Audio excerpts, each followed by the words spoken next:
Battu par Martin Bacolé, Tony Yoka s'est incliné pour la première fois de sa carrière. Confronté à un top 15 de la catégorie des poids lourds, le Français n'a tout simplement pas fait le poids. Avant cette défaite, le médaillé d'or des Jeux Olympiques de Rio a pourtant confié qu'il pensait pouvoir battre Deontay Wilder et Anthony Joshua. Ça risque d'être très compliqué.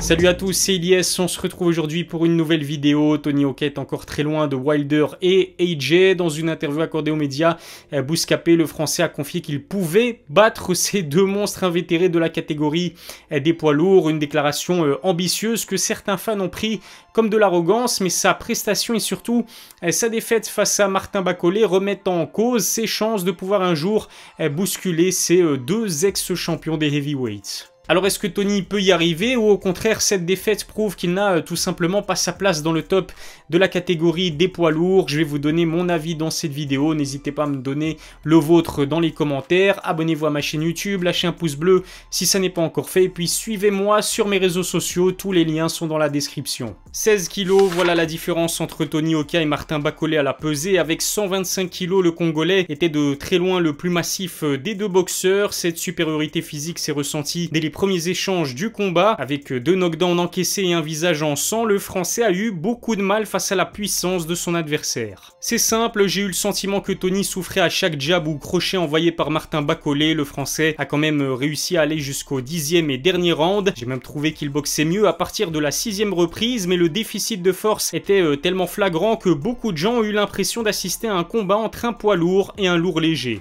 En plus d'être le premier boxeur mieux classé que lui, Martin Bacolé était aussi le premier heavyweight de ce gabarit qu'affrontait Tony Yoka dans sa carrière professionnelle. Du haut Pass, Djeko ou encore Petar Milas ne dépassaient pas les 110 kg. Christian Hammer si, mais du haut de son mètre 89, c'est un petit poids lourd. En plus de sa carrure, le Congolais fait figure de véritable heavyweight moderne avec son mètre 98. Seul Tyson Fury avec lequel il s'est entraîné peut se vanter d'un physique plus impressionnant. Alors bien sûr, cette victoire, Martin Bacolé ne la doit pas uniquement à sa supériorité physique, en revanche c'est indéniable, elle a eu une grande importance dans ce succès, d'autant plus que l'impact des coups de Tony Yoka n'a absolument pas eu le même effet. Face à des boxeurs plus puissants et athlétiques comme Wilder et Joshua justement, ça ne va pas pardonner. Perdre à deux reprises contre le meilleur poids lourd des temps modernes ne change rien, Deontay Wilder est toujours le boxeur le plus effrayant de la catégorie. Surclassé techniquement par tous ses adversaires, il trouve presque à chaque fois le moyen de les envoyer dans l'au-delà. Si Fury n'était pas aussi fort mentalement, il aurait pu ne jamais se relever au premier et troisième combat de leur trilogie. Il ne suffit que d'une seule frappe pour que le Bronze Bomber éteigne la lumière. Considéré par certains comme le boxeur le plus puissant de l'histoire, Wilder a aussi un sacré mental. Mal en point sur ses deux derniers combats face au Gypsy King, il a vendu chèrement sa peau. Malgré un net désavantage technique et physique, Deontay fait pourtant figure d'adversaire le plus compliqué de la carrière de Tyson Fury. C'est dire à quel point l'ex-champion WBC compensait sa supposée infériorité par son punch et sa détermination à toute épreuve. Invaincu lors de ses 43 premiers combats professionnels, Wilder pourrait poser de sérieux problèmes à Tony Yoka. Très athlétique, il ne lui aurait suffi que d'un seul coup bien placé pour envoyer le Français au tapis. Bien que léger pour un poids lourd de plus de 2 mètres, sa droite et sa gauche sont des armes de destruction massive. Même le très mobile Fury n'a pas pu esquiver indéfiniment les frappes du Bronze Bomber. Je doute que Yoka puisse le faire. Anthony Joshua est quant à lui très sous-estimé depuis qu'il n'est plus invaincu. Pourtant ses deux défaites sont intervenues face à des boxeurs de très haut niveau, à savoir Andy Ruiz et Alexander Usyk. Lui aussi médaillé d'or mais au JO de Londres en 2012, AJ reste l'un des meilleurs heavyweights de la planète. 2 fois champion du monde et ex-détenteur d'une grande majorité des ceintures mondiales, il a fait face aux meilleurs boxeurs de sa catégorie, mis à part Fury et Wilder.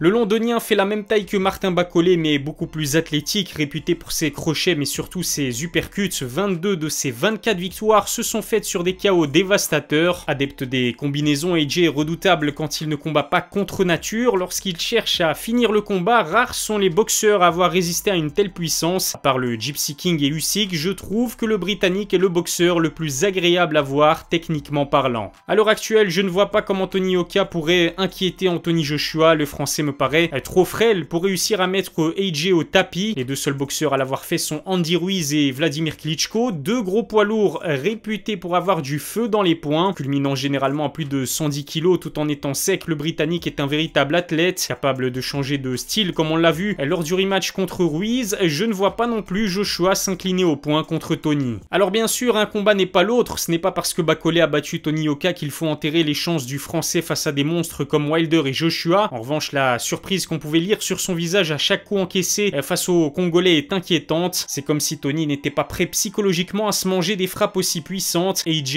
et le Bronze Bomber sont certainement plus explosifs que Bakole. Avec plus de 80% de victoires sur KO, ils font partie des poids lourds les plus dangereux de l'histoire. Tony n'est pour l'instant pas prêt à se mesurer à eux. Attention tout de même, je ne suis pas de ceux qui comptent cracher sur Tony Yoka après la première défaite de sa carrière. Le Français a eu le mérite de vouloir affronter un adversaire dangereux et pas très connu. Une preuve de plus que boxer un jour pour une ceinture mondiale est son ambition ultime. Je pense que cette défaite peut être bénéfique pour un Tony qui a été confronté à ses limites. Il ne reste plus qu'à retourner à la salle pour effectuer les ajustements nécessaires. Parmi les ajustements, travailler sur son physique, Tony va devoir prendre en muscle et arriver plus fort que jamais pour son prochain combat. Je pense qu'il s'est rendu compte du gouffre qui le sépare à ce point de vue par rapport au meilleur heavyweight de la planète. Usyk n'est pas un poids lourd imposant, mais il compense par une qualité technique et un fight IQ hors du commun. Reste à savoir s'il réitérera l'exploit réalisé contre un Joshua qui sera certainement beaucoup plus agressif lors du rematch prévu en juillet en Arabie Saoudite. Basé aujourd'hui aux États-Unis, Tony doit peut-être également songer à changer d'entraîneur. Virgil Hunter, présent dans son coin depuis 2017, semble avoir atteint ses limites. Pourquoi ne pas tenter un départ pour Détroit chez Sugar Hill? On a vu comment le coach avait transformé le Gypsy King en un véritable knockout artiste. Il pourrait sûrement inculquer cette philosophie offensive à un Tony qui manque cruellement de mordant. En résumé, cette défaite contre Martin Bakole ne doit pas nous pousser à tirer des conclusions hâtives. Je pense que Tony Yoka n'a pas dit son dernier mot. S'il arrive à utiliser cette défaite pour effectuer